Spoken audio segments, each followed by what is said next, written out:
Olá, sejam todos bem-vindos a essa nossa aula do dia 15 de maio de 2020, da disciplina de Imunologia Clínica.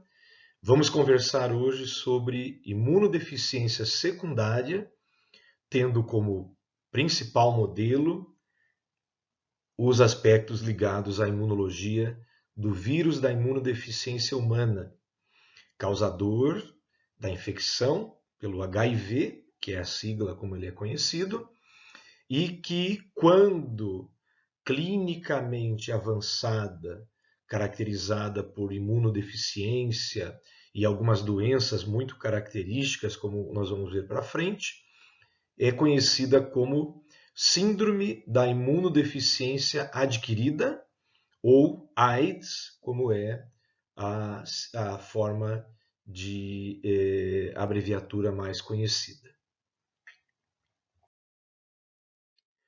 Muitas pessoas vivem com AIDS.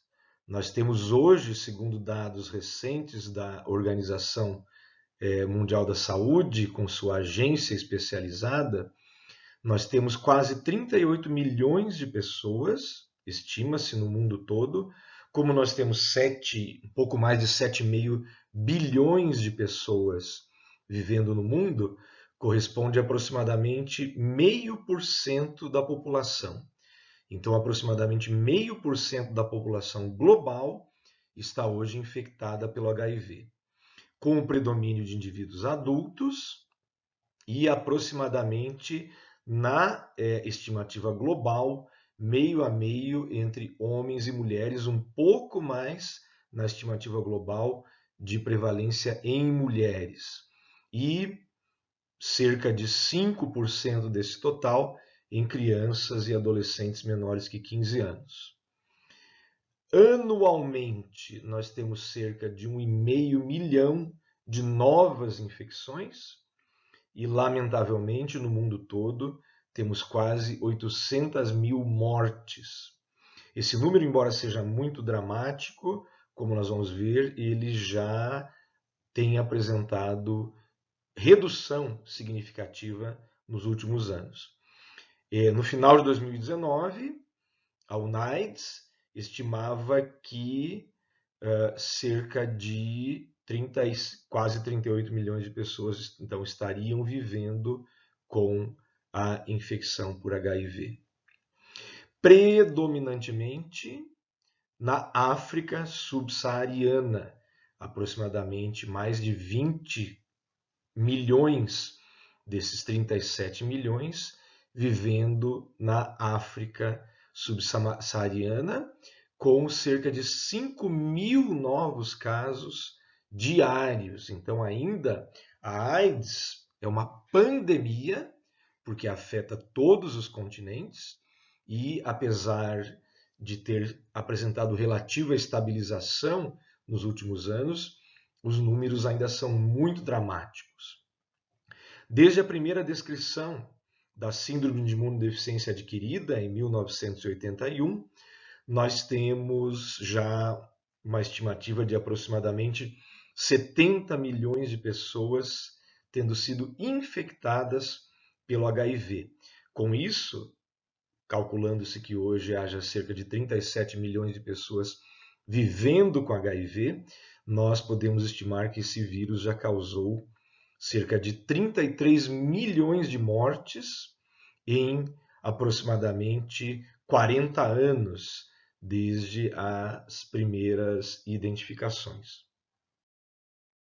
Como comentamos, a grande concentração de casos é na África, principalmente a África ao sul do Saara, sendo que também temos uma distribuição significativa nas Américas, Norte e América Latina, América do Sul, no Sudeste Asiático, principalmente Tailândia, Índia, na Europa, no Mediterrâneo Oriental, um número relativamente pequeno de casos, e no oeste do Pacífico, cerca de 1,5 milhão de casos. Não é de se espantar que na África ocorra a maioria dos casos, a infecção por HIV originou-se na África. O vírus da imunodeficiência humana, ele é um mutante uma forma mutante do vírus da imunodeficiência símia, SIV, que infecta chimpanzés. Estudos moleculares genéticos muito bem feitos mostraram que por volta de 1920, aproximadamente, ocorreu a mutação em que, a partir do SIV, houve a gênese do HIV. Provavelmente populações tribais, manipulando a carne de chimpanzés caçados para serem usados como alimento, acabaram por infectar-se por contato sanguíneo e, após esses primeiros casos então de infecção, a doença se disseminou. Num primeiro momento, ficando bastante restrita à região da África Ocidental, mas com vários fenômenos sociais, principalmente a partir do final da década de 60 e da década de 70 do século 20, em que a África passou por uma série de guerras, migrações forçadas de população, um aumento da prostituição e das vulnerabilidades sociais decorrentes dessa série de guerras. A infecção se expandiu muito no continente africano e também, a partir daí, expandiu-se para o mundo ocidental. No mundo ocidental, o grande fenômeno social que permitiu a rápida expansão da infecção por HIV foi a mudança dos hábitos sexuais com a diminuição da repressão à sexualidade, tanto nas suas formas heteroafetiva como na forma homoafetiva. Em consequência disso, houve então a disseminação da infecção, facilitada também pelo aumento da facilidade de viagens intercontinentais, que ocorreu principalmente a partir dessas mesmas décadas de 60 e 70 do século 20. Então, com isso, houve a disseminação global da infecção por HIV, caracterizando uma pandemia. Um outro fato muito interessante, quando nós estamos agora também vivendo uma pandemia, que já causou 300 mil mortes. Então, nós podemos pensar o que é a infecção por HIV já ter causado 33 milhões de mortes, 80 vezes, quase 100 vezes o número de mortes causadas até o momento pela Covid-19, também originária do contato entre homem e animal e também do uso pela população humana da carne de animais não domesticados para consumo. Então, também num ambiente de fronteira de desmatamento, que eram essas regiões onde viviam e ainda vivem essas tribos da África Ocidental. Então a gente pode ver realmente qual é a semelhança e que, apesar de todos esses fenômenos serem bem conhecidos, a humanidade não adotou as medidas necessárias de prevenção para que eles se repetissem. Outro ponto muito interessante, o SIV do chimpanzé, ele deu origem à principal forma de HIV, que é o HIV-1.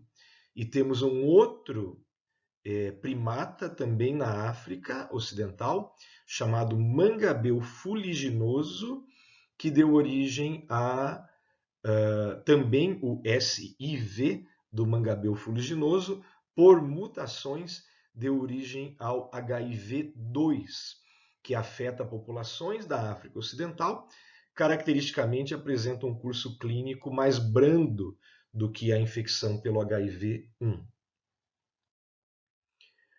Um dado muito importante: como então é adquirida a infecção por HIV?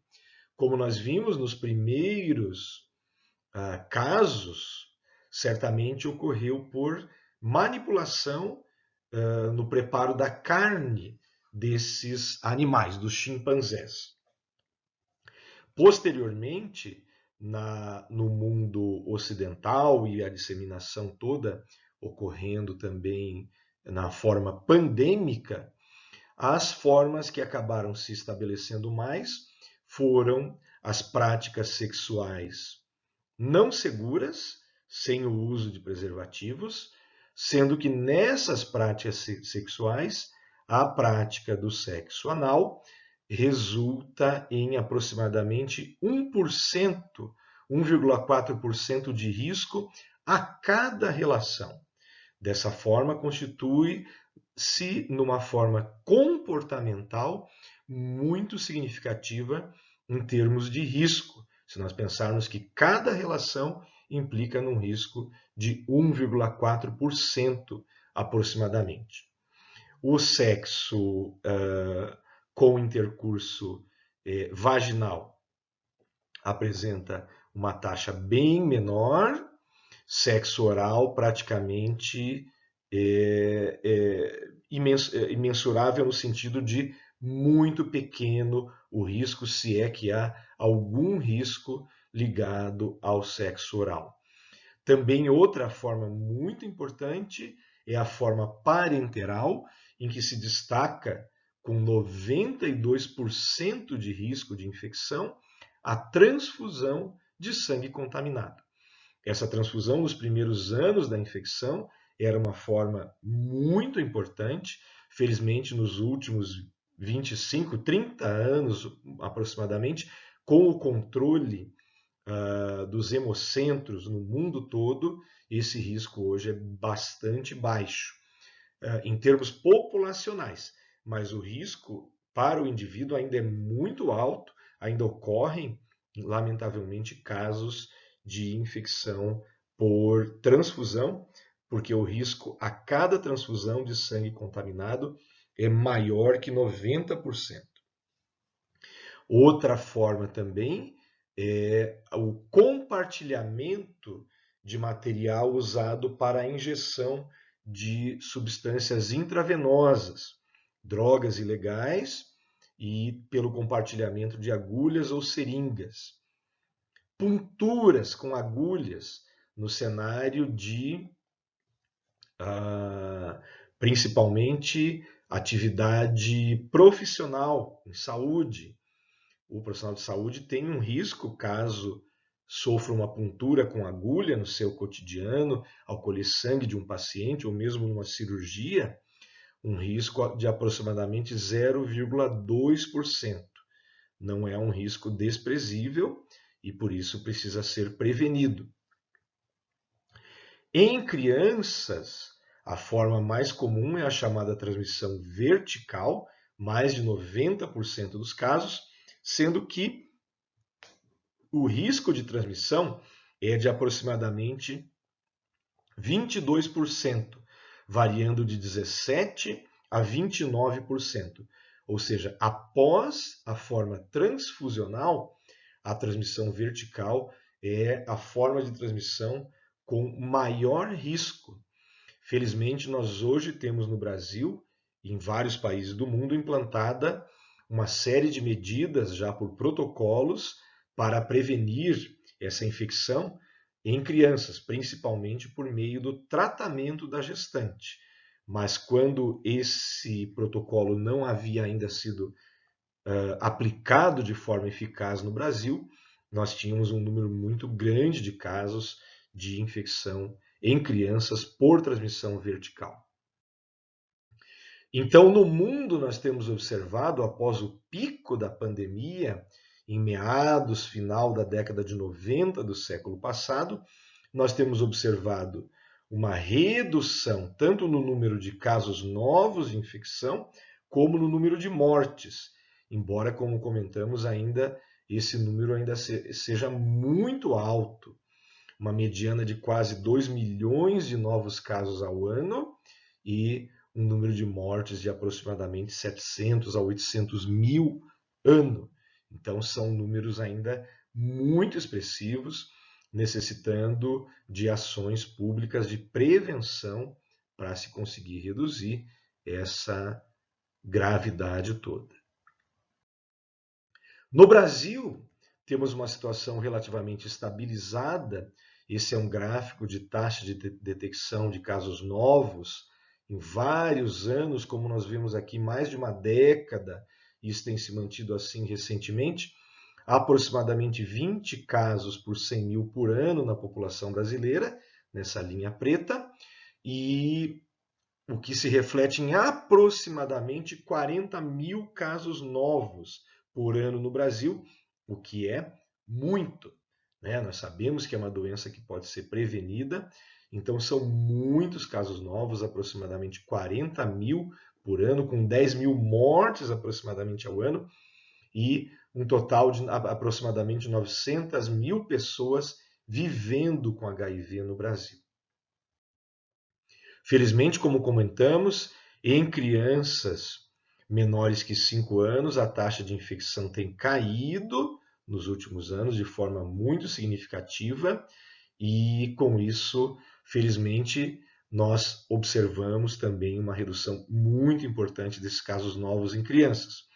Um segmento da população que preocupa muito hoje são os jovens de 15 a 24 anos, em que proporcionalmente tem ocorrido um aumento da incidência de casos novos. Foi bem documentado entre 2005 e 2014 e ainda se mantém como uma tendência bastante significativa. Como esse patógeno infecta a nossa espécie e quais são as principais características? Então, o HIV é um vírus pertencente à família dos retrovírus, que tem um genoma de RNA e que caracteristicamente recebe esta nomenclatura de retrovírus. Por quê?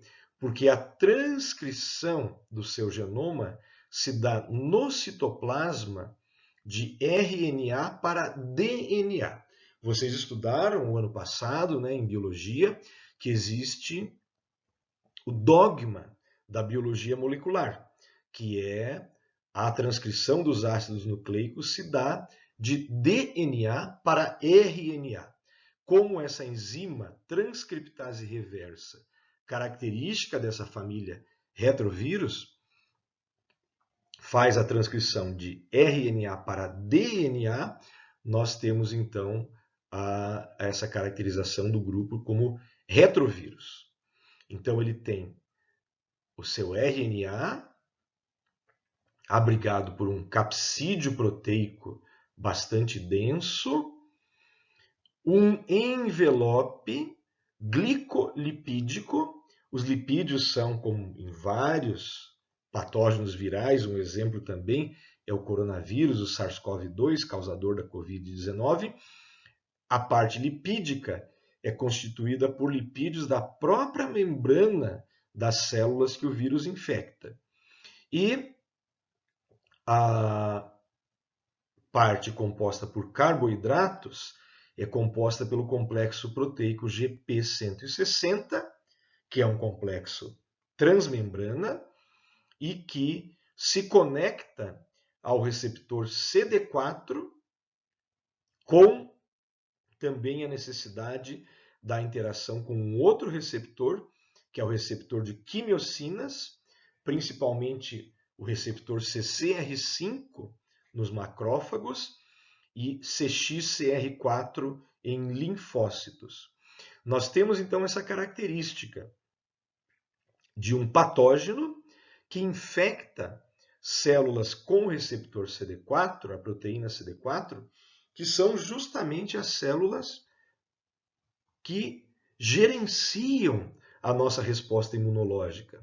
O macrófago, com sua característica de célula apresentadora de antígeno, e o linfócito TCD4, com sua característica de auxiliar e coordenador de várias etapas da resposta imunológica, como já pudemos ver em outras aulas. Então, é quase sob medida uma infecção capaz de causar imunodeficiência por parasitar células do sistema imunológico. Então, nós temos aqui uma representação do ciclo vital da infecção por HIV, em que nós podemos detectar que, havendo a ligação com a proteína CD4 e o correceptor CCR5 ou CXCR4 do complexo GP160, ocorre a fusão do envelope viral com a membrana celular, a liberação do RNA no citoplasma, que é transcrito reversamente para DNA. Esse DNA penetra no núcleo da célula hospedeira e se integra ao genoma por meio de uma enzima chamada integrase. Havendo essa integração, de acordo com o ritmo de atividade, de ativação celular, ocorre a síntese das proteínas virais, que são liberadas no citoplasma. Aqui nós temos a atuação de uma enzima muito importante chamada protease, e ocorrendo então a montagem de novos vírions, que são as estruturas virais. Esses vírions brotam pela membrana celular e vão infectar novas células, completando então e prolongando o ciclo replicativo do HIV. Em consequência da infecção de células fundamentais da resposta imunológica, a patogênese da infecção por HIV envolve basicamente fenômenos de imunodeficiência. E os fenômenos de imunodeficiência, como vocês já viram em aulas anteriores, não significam apenas redução da resistência em relação a infecções, aumento da suscetibilidade para infecções. A imunodeficiência também é caracterizada por fenômenos de autoimunidade e de desregulação do sistema imunológico com inflamação descontrolada. Esses três fenômenos são identificados na patogênese da infecção por HIV. Classicamente, na infecção que acontece em adultos, que corresponde, como nós vimos, a aproximadamente 90% do total ou um pouco mais, após a penetração do vírus, seja pela mucosa de órgãos sexuais, seja pelo sangue, o vírus, aqui nós temos a contagem de células CD4 e em vermelho a contagem dos vírus, que nós chamamos de carga viral. Os vírus rapidamente se replicam, porque não há resposta imunológica instituída, e vão parasitar principalmente as células que têm receptor CD4, representadas nessa linha azul pelo linfócito TCD4.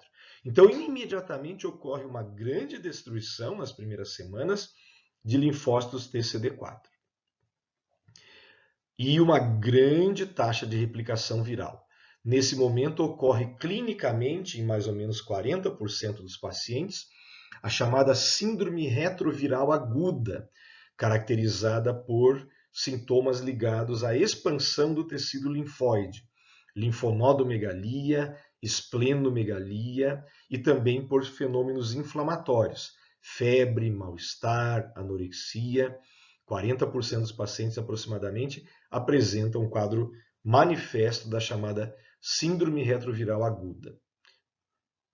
Devido a várias características do vírus que nós vamos acompanhar, na maioria das pessoas adultas, após essa primeira interação, estabelece-se um relativo convívio entre o sistema imunológico do hospedeiro e o vírus. As populações virais são reduzidas pela resposta imunológica e há uma certa recuperação dos linfócitos CD4, embora não retornando ao nível pré-infecção. E essa relativa convivência entre patógeno e hospedeiro pode se prolongar numa fase chamada latência clínica, num período médio de 7 anos. Nesse período, então, de 7 anos aproximadamente, os indivíduos infectados não terão sintomas, mas como apresentam vírus circulante, eliminam vírus nas suas secreções e poderão infectar outras pessoas.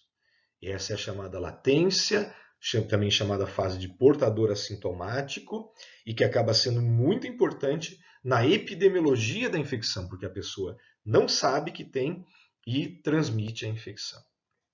À medida que essa convivência progride, acaba ocorrendo um esgotamento da resposta imunológica e o vírus passa a se replicar de forma descontrolada e a queda dos linfócitos protetores ocorre de uma forma mais acentuada, principalmente a partir de um limiar que fica entre 200 e 350 linfócitos TCD4, começam a ocorrer sintomas, principalmente, mas não exclusivamente, as infecções oportunistas, podendo evoluir para a morte da pessoa infectada.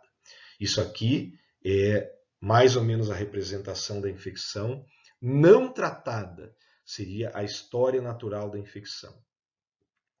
Em crianças, esses intervalos são todos mais abreviados, a infecção é muito mais grave, sendo que aproximadamente 50% das crianças infectadas, principalmente como nós vimos por via vertical a partir da infecção materna, 50% das crianças apresentam mortalidade antes de completarem 3 anos de idade. Então, na criança, a evolução, embora se assemelhe em termos dos fenômenos que acontecem, é muito mais rápida, sendo então uma taxa de mortalidade de aproximadamente 50% em 3 anos na infecção não tratada. Felizmente, hoje, com o tratamento, todo esse espectro é modificado. Como ocorre a infecção? A partir então da penetração do vírus nos epitélios, principalmente, aqui o epitélio do trato sexual feminino, aqui o epitélio do trato digestivo, os dois principais casos de transmissão sexual, as partículas virais são facilitadas em termos da sua penetração por pequenas lesões nessas mucosas resultantes da atividade sexual, tem contato com células apresentadoras de antígeno, que ao se infectarem, infectam também, aqui no caso célula dendrítica, que é uma célula apresentadora de antígeno que tem o receptor CD4, ao se infectarem, infectam também macrófagos, que são células de longa sobrevida do sistema imunológico e têm a função apresentadora de antígeno, e linfócitos TCD4. E esses linfócitos TCD4 sofrerão diferentes graus de ativação após a infecção e se disseminarão pelos principais órgãos linfóides. Temos como grande receptáculo o tecido linfóide associado à mucosa intestinal, mas também os linfonodos, baço, tecido linfóide pulmonar. A disseminação do vírus ocorre de forma bastante ampla, sendo que algumas populações de linfócitos continuam ativadas, outras populações passam a apresentar latência, e essas populações latentes passarão a constituir o que é chamado de reservatório, um dos grandes obstáculos à cura da infecção, porque uma vez infectado o indivíduo, muitas células linfóides permanecem latentes e quietinhas nos reservatórios do tecido linfóide.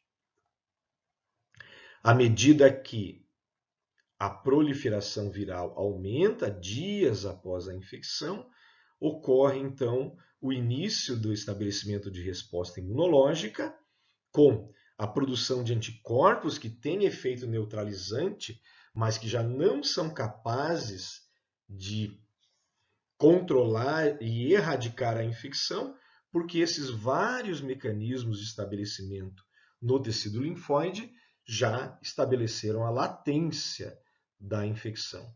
E também a resposta celular, mediada tanto pelo sistema MHC2, com a produção de citocinas, e também pelo sistema MHC1, principalmente pela lise de células que apresentam infecção pelo linfócito T CD8 ativado.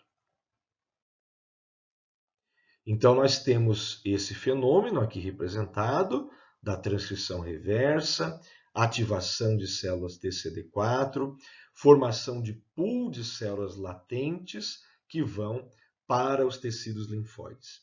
A morte celular, que acaba levando a essa diminuição das populações de linfócitos CD4, se dá tanto pela lise mediada pelos linfócitos CD8, como pelo efeito citopático da grande replicação viral no interior da célula, desregulando os mecanismos homeostáticos da célula.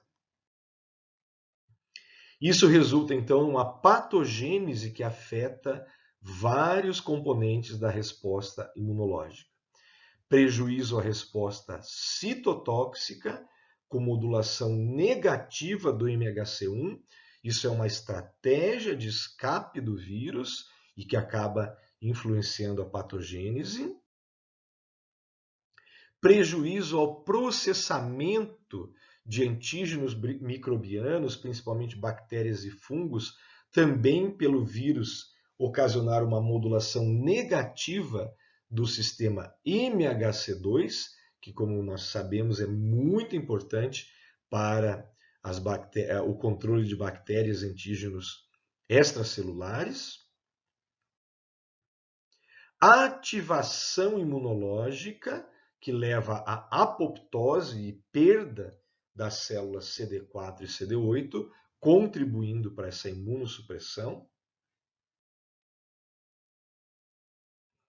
A redução da população de CD4 acaba prejudicando e levando a um desequilíbrio entre as populações helper e supressora ou citotóxica.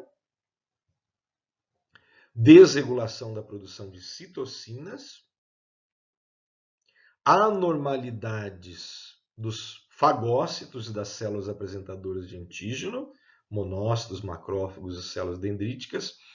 E também, como nós já vimos nas imunodeficiências combinadas, e esse é o comportamento da infecção por HIV, acaba se tornando uma imunodeficiência combinada, também um prejuízo da resposta funcional dos linfócitos B, caracterizando então, à medida que a infecção avança, uma verdadeira imunodeficiência combinada, só que não primária, mas sim secundária à infecção. Vamos ver que fenômeno interessante. No linfócito ocorre uma grande replicação viral, mas os vírions, como nós vemos aqui nessa fotografia de microscopia eletrônica, a membrana celular, os vírions vão brotando da membrana e com uma replicação bastante ativa. Já nos macrófagos, os vírions se acumulam no interior de vesículas, fazendo com que o macrófago acabe sendo uma célula que constitui um grande componente do reservatório da infecção por HIV. Essas partículas virais no interior das vesículas dos macrófagos elas são de muito baixa atividade metabólica e também com baixa suscetibilidade à ação dos medicamentos antirretrovirais. Existem vários mecanismos pelos quais o HIV consegue escapar da resposta imunológica, como nós vimos.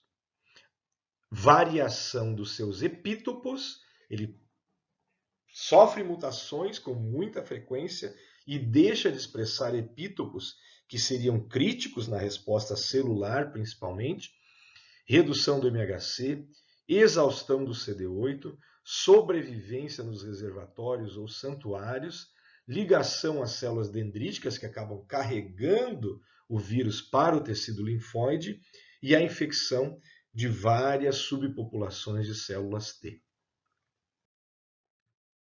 Como que nós vamos diagnosticar a infecção pelo HIV, tanto em crianças como em adultos?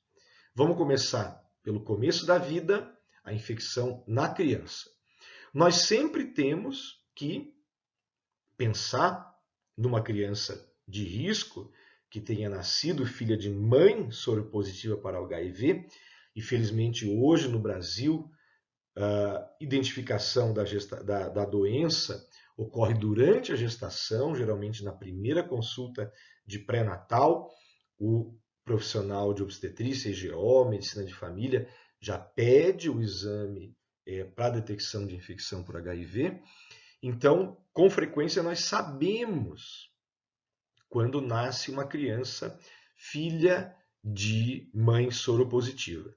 Considerando que a infecção por HIV afeta aproximadamente 0,2% das gestantes no Brasil, e nós temos 3 milhões de partos, 0,2% a 0,3%, e nós temos 3 milhões de partos, nós temos o nascimento de aproximadamente 6 a 9 mil crianças por ano, que nós chamamos de expostas ao HIV.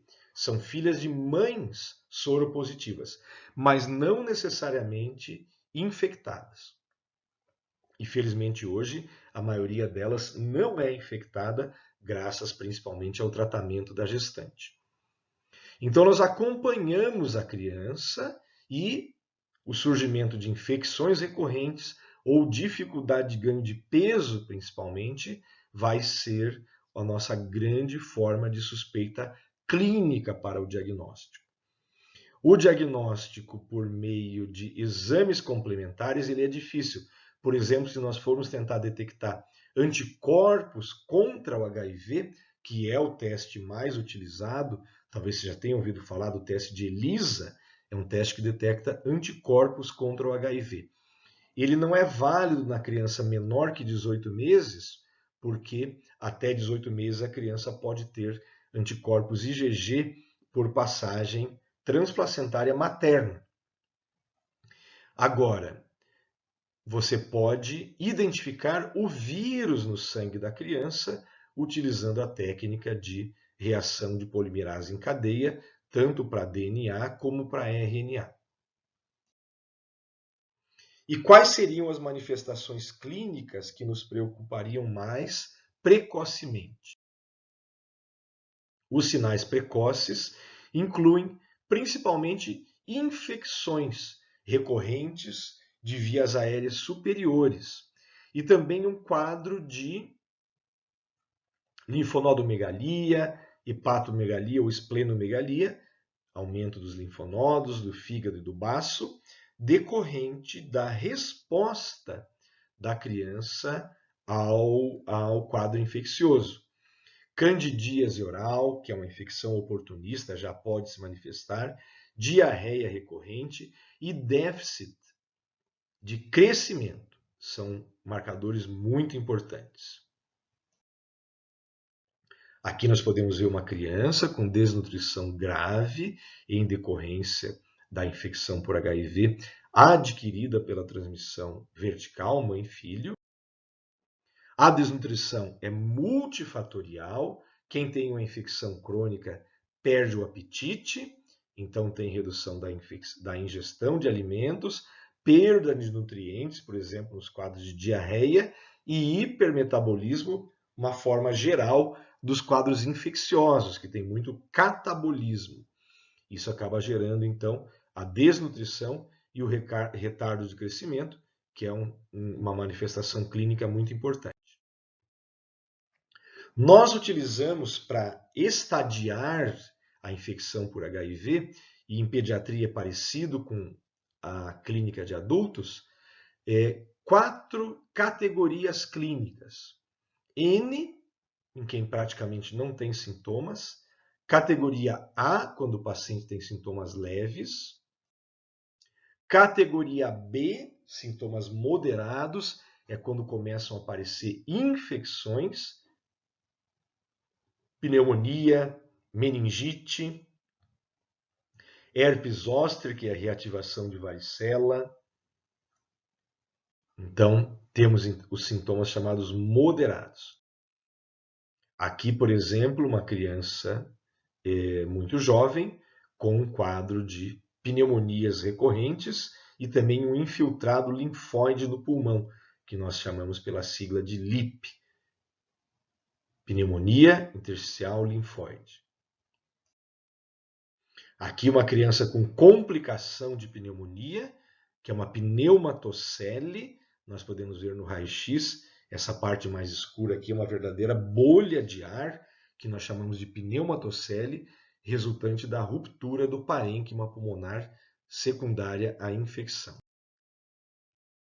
E nós temos manifestações clínicas da chamada categoria C, que são principalmente as doenças oportunistas, que são as doenças causadas por bactérias, vírus, fungos, que normalmente não causam doença no hospedeiro que tem o seu sistema imune preservado, mas que com a imunodeficiência podem causar. Também algo muito importante na imunodeficiência é o risco de neoplasias, de câncer. Então, sarcoma de Kaposi, um câncer principalmente de pele, mas que se dissemina por vários órgãos. Linfomas são também complicações da infecção por HIV avançada. Outro quadro muito importante que nós temos em criança é a encefalopatia, com retardo do desenvolvimento neuropsicomotor. Aqui alguns exemplos. Uma criança com herpes labial, com manifestação clínica muito exuberante. Uma criança com complicação da infecção por BCG, uma linfonodomegalia muito acentuada, vários meses após receber a vacina. Uma criança com quadro de micose de couro cabeludo, que é uma infecção banal, mas que apresentou essa manifestação de extrema gravidade, e candidíase oral após os 6 meses sempre deve ser um marcador de risco de imunodeficiência, tanto primária como secundária. Alguns agentes oportunistas são clássicos na história da infecção por HIV. Nos primeiros anos nós vimos muito, infelizmente, pneumonia por um fungo conhecido como Pneumocystis girovesi. Aqui está o pulmão com uma opacidade difusa, causando insuficiência respiratória. E aqui nós temos, num fragmento de biópsia pulmonar, os fungos corados por uma coloração específica chamada Grocott. Uma outra manifestação que nós comentamos é uma infiltração de linfócitos nos septos alveolares e em todo o tecido linfóide pulmonar, chamada LIP, pneumonia intersticial linfóide. É muito característica como manifestação na infância, tem um quadro crônico, duração de meses a anos, e causa também uma insuficiência respiratória crônica. Miocardiopatia, vemos aqui nesse raio-x um coração muito dilatado, caracterizando uma miocardiopatia secundária à infecção pelo HIV. tuberculose, uma doença que tem uma coexistência muito acentuada com HIV. Sempre que se faz um diagnóstico de tuberculose, aqui uma criança com infiltrado pulmonar difuso, deve-se também fazer a suspeita de infecção por HIV. Aqui uma peça de biópsia mostrando granulomas. Tuberculose em tecidos extrapulmonares, como a tuberculose do sistema nervoso central, chamada neurotuberculose. Aqui é uma imagem de tomografia de crânio. Vocês já devem ter visto em neuroanatomia. Nós temos as estruturas que são os ventrículos cerebrais, que são normalmente preenchidos por líquor. Aqui esses ventrículos estão dilatados, porque na neurotuberculose ocorre uma inflamação nas granulações aracnoídeas, que é justamente a área de reabsorção do líquor. Então, não havendo reabsorção, ocorre essa hidrocefalia com um aumento, um acúmulo de líquido nos ventrículos e a compressão do parênquima cerebral. Outra lesão que pode aparecer, aqui tem a seta, aqui está mais visível, são os tuberculomas, que são grandes granulomas do bacilo da tuberculose, com a resposta imunológica associada no parênquima cerebral, causando uma série de comprometimentos funcionais. A toxoplasmose cerebral, muitas pessoas são infectadas pelo Toxoplasma gondii, um protozoário adquirido principalmente pela alimentação, no caso humano, né, alimentação com carne crua ou mal passada, também pelo convívio principalmente com gatos. Muitas pessoas têm toxoplasmose com um número muito pequeno de organismos na forma de cistos, albergados em macrófagos no sistema nervoso central e em outros tecidos. Com a imunodeficiência resultante da infecção por HIV, ocorre uma reativação, replicação de grandes quantidades do toxoplasma, formando esses cistos que têm uma abundante reação inflamatória ao seu redor. Aqui nós temos imagens de ressonância magnética, mostrando áreas bem delimitadas de linfoma do sistema nervoso central, permitindo então que a gente avalie o grau de gravidade da infecção. Além dessas classificações clínicas, nós estadiamos as crianças e adultos com infecção por HIV baseado na contagem da população de células CD4. E se essa, de acordo com cada faixa de idade, algo que vocês não precisam de forma nenhuma decorar, a gente não decora, né? A gente consulta quando precisa, mas o importante é só vocês entenderem que conforme o grau de comprometimento imunológico, você vai tendo uma queda da população de linfócitos TCD4, sendo que na criança escolar, adolescentes e adultos, abaixo de 200 linfócitos TCD4 por milímetro cúbico, você tem a imunodepressão grave, caracterizando o nível 3 imunológico. Então a classificação acaba combinando aquelas classificações clínicas que a gente havia visto, N, A, B e C, com a imunológica 1, 2 e 3. Então, em tese, a menor gravidade vai ser encontrada em crianças na classificação N1 e a maior gravidade na classificação C3. Tanto em crianças como adultos, existem efeitos clínicos e psicossociais da infecção pelo HIV. A qualidade de vida é muito afetada devido ao estigma social que ainda atinge de forma muito significativa as populações soropositivas. a grande carga da doença crônica, o uso de substâncias, que é muito comum, substâncias ilícitas, principalmente, claro, por indivíduos adultos, mas também por adolescentes, o isolamento social, a depressão e a necessidade do uso de muitos medicamentos. Comorbidades são frequentes, principalmente devido à presença do quadro inflamatório crônico associado à infecção por HIV, doença cardiovascular acelerada, osteoporose, câncer, disfunção hepática, renal e alteração do sistema nervoso central.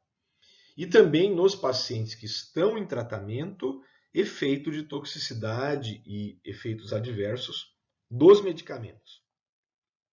Distúrbios gastrointestinais, metabólicos, redistribuição corporal da gordura, um fenômeno chamado lipodistrofia, disfunção renal, hepática,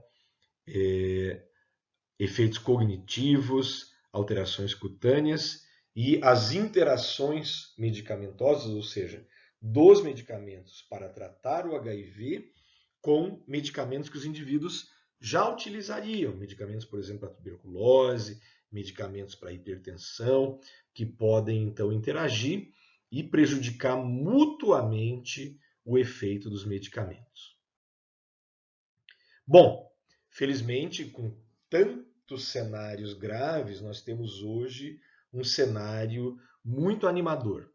Nos últimos 20 anos, 22 anos, nós estamos dispondo de um tratamento antirretroviral, medicamentos contra o retrovírus, que caracteristicamente existem em grupos com variados pontos de ação no ciclo vital do HIV.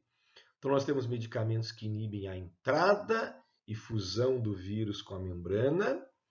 Nós temos medicamentos que inibem a própria enzima transcriptase reversa, são a base do nosso tratamento contra o vírus. Medicamentos que inibem a integração, a enzima integrase. Medicamentos que inibem a enzima protease, que faz a montagem final do vírus.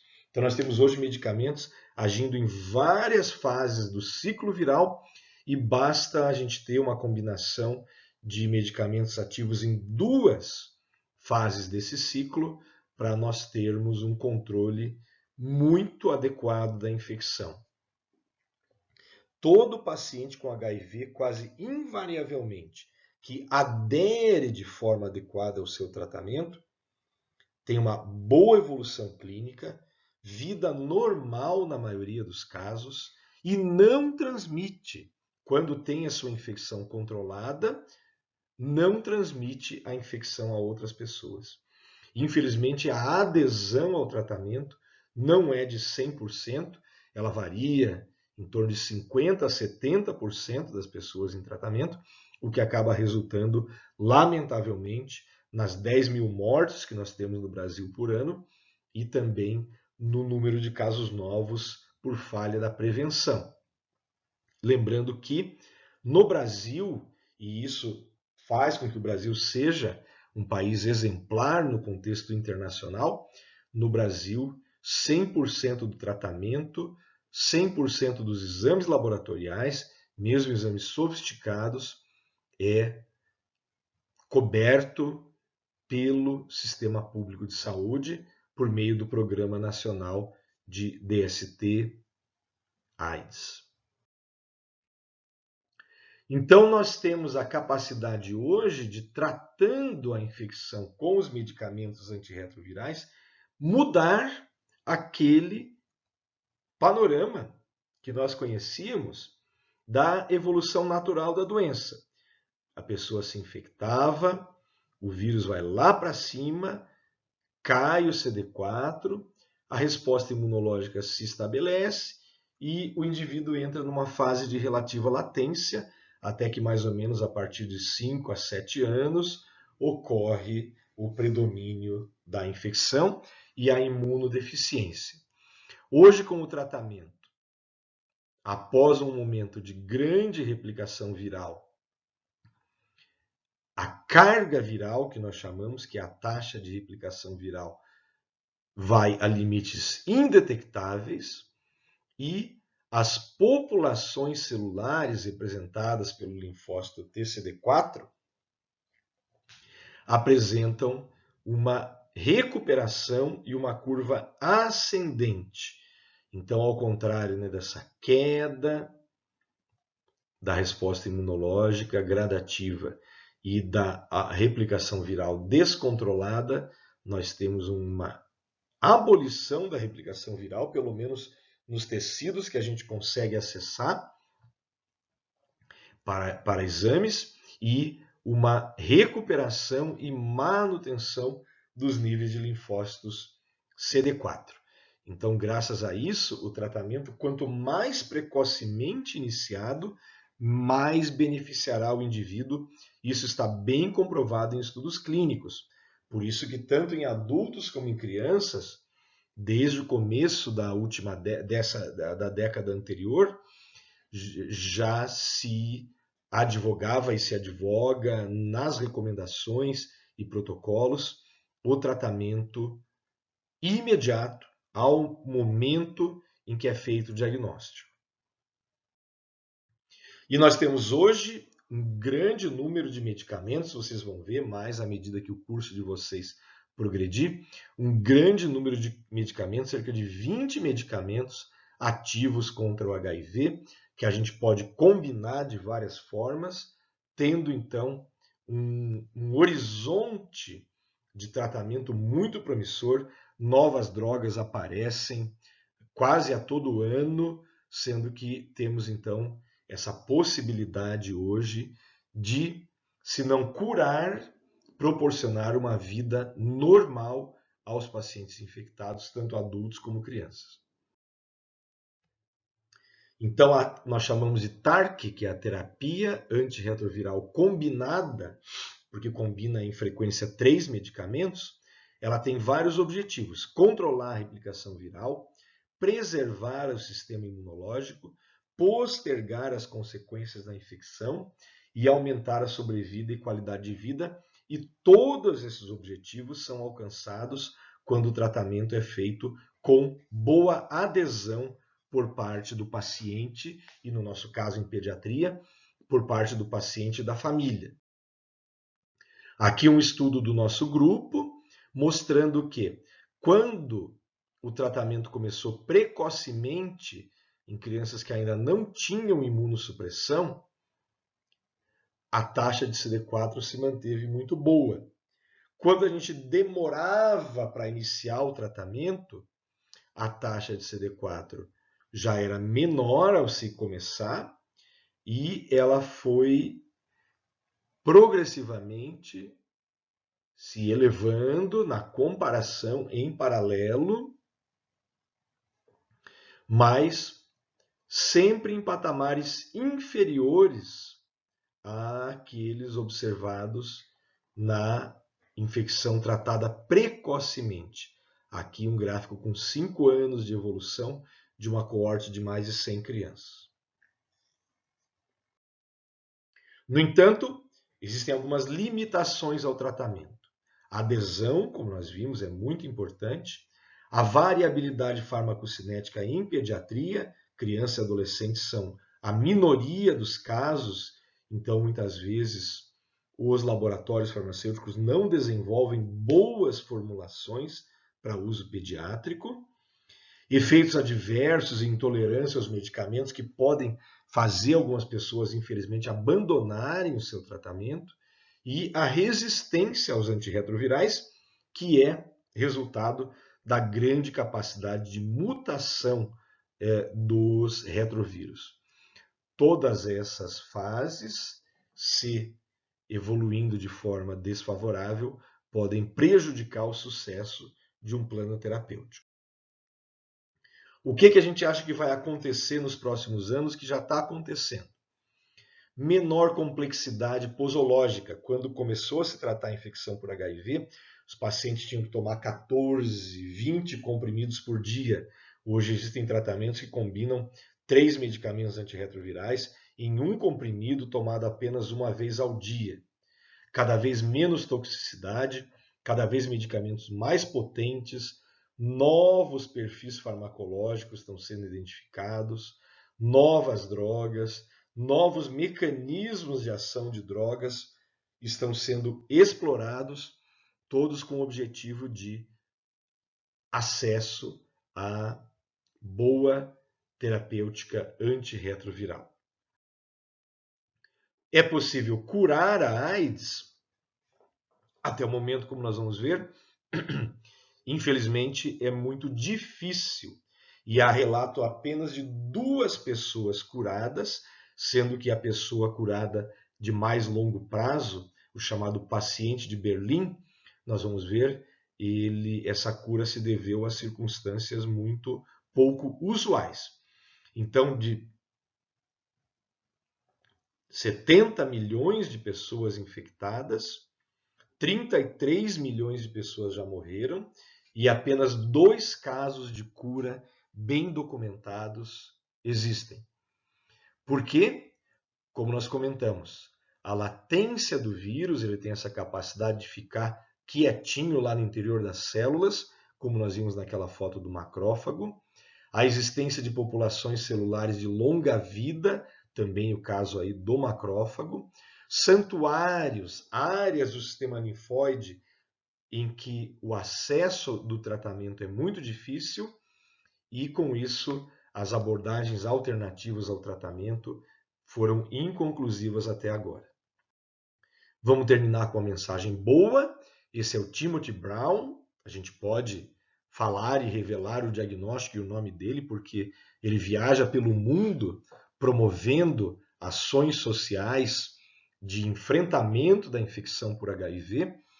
Ele foi curado, ele era um paciente muito grave, estava em estado avançado da infecção e desenvolveu uma forma de leucemia, também secundária à imunodeficiência. O grupo que estava cuidando dele, como opção terapêutica para a leucemia, decidiu pela realização de um transplante de medula, de células tronco hematopoéticas. E teve uma estratégia muito bacana. Existem muito poucas pessoas. Na Europa do Norte, 5% da população, Suécia, Dinamarca, Finlândia, aqui no Brasil praticamente 0, que apresentam deleções daquele receptor que a gente mostrou lá no comecinho do ciclo viral, que é o receptor CCR5 dos macrófagos. Indivíduos que têm essa deleção são muito pouco suscetíveis à infecção pelo HIV. Não completamente imunes, mas muito pouco suscetíveis. Então, para o transplante de medula foi feita uma quimioterapia muito acentuada, que reduziu grandemente, quase aboliu a população de linfócitos que o paciente tinha, e ele recebeu, então, uma semeadura na sua medula com células-tronco, com a deleção do receptor do gene do receptor CCR5 no seu genoma. Com isso, ele recebeu células praticamente invulneráveis ao HIV. Deu certo e ele até hoje é uma pessoa emblemática de que é possível curar a infecção por HIV, mas é impossível na prática, além do grande risco, você fazer transplante de medula nos 37 milhões de pessoas que se encontram infectadas atualmente. Então, a grande mensagem que ainda continua é que a infecção tem que ser prevenida, prevenção principalmente pela prática sexual segura e pelo tratamento das pessoas infectadas, pela detecção e pelo tratamento das pessoas infectadas, e que, não havendo eficácia nas estratégias de prevenção, que as pessoas que estão em tratamento após o diagnóstico tenham uma boa adesão a esse tratamento. Então a gente termina agora, ficando à disposição de vocês para perguntas. A aula estará gravada e disponibilizada por link do YouTube. Vocês podem assistir quando quiserem, no momento que for mais confortável, podem assistir em 2 ou 3 subdivisões, né? Uma aula de aproximadamente 1 hora, então podem fazer 20 minutos, 20, 20, meia hora, né? Se vocês perceberem que está muito exaustivo, tem vários conceitos, né, que a gente colocou, procuramos inserir exemplos clínicos. Para vocês lerem, tem um livro do autor que é o Helbert, Imunologia para Estudantes de Medicina, bastante amigável, que tem um capítulo que inclui a infecção por HIV. Eu vou subir esse capítulo no espaço da aula e tem aqui o link para uso do recurso Clinical Key, que todos nós temos acesso. E quem quiser avançar tem um desafio. O capítulo de um livro de imunologia clínica, de imunodeficiência secundária, mas que tem daí um desenvolvimento bem mais detalhado da infecção pelo HIV. Também está aqui o link do recurso Clinical Key, mas nós vamos subir esse material para o espaço no Classroom de vocês.